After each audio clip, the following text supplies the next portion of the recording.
नवीन शैक्षणिक धोरण कधी जाहीर झाले?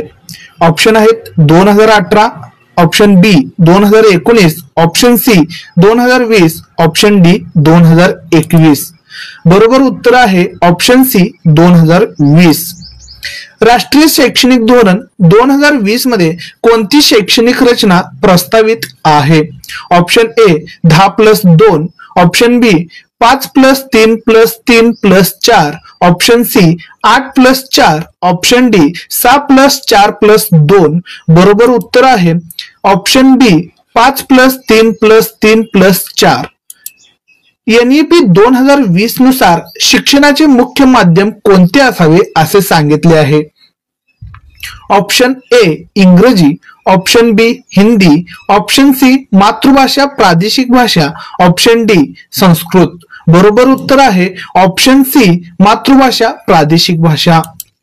NEP 2020 मध्ये शाळांमध्ये मूल्यांकन कशा प्रकारे होणार आहे? ऑप्शन ए फक्त शिक्षकांकडून, ऑप्शन बी फक्त पालकांकडून, ऑप्शन सी समवयस्क स्वतःचे व शिक्षकांकडून, ऑप्शन डी परीक्षेमार्फत. बरोबर उत्तर आहे ऑप्शन सी समवयस्क स्वतःचे व शिक्षकांकडून. NEP 2020 अंतर्गत कोणती संस्था उच्च शिक्षणासाठी स्थापन होणार आहे? Option A NTA, option B NCERT, option C HEGC, option D AICTE. तर बरोबर उत्तर आहे HEGC. HEGC या शब्दाचा अर्थ हायर एज्युकेशन ग्रँट्स काउन्सिल म्हणजेच उच्च शिक्षण अनुदान परिषद असा आहे. HEGC हे उच्च शिक्षण क्षेत्रातील नियामक आणि नियामक म्हणून काम करते.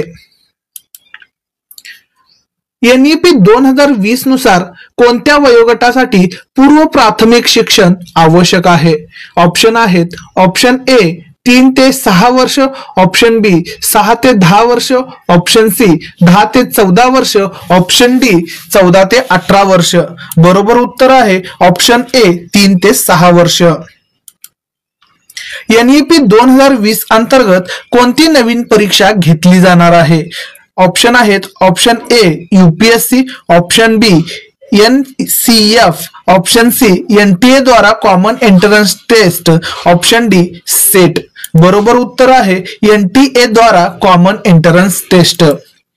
NEP 2020 मध्ये शिक्षकांसाठी किमान शैक्षणिक पात्रता कोणती आहे? ऑप्शन आहेत ऑप्शन ए 10वी, ऑप्शन बी 12वी, ऑप्शन सी पदवी, ऑप्शन डी B.Ed. बरोबर उत्तर आहे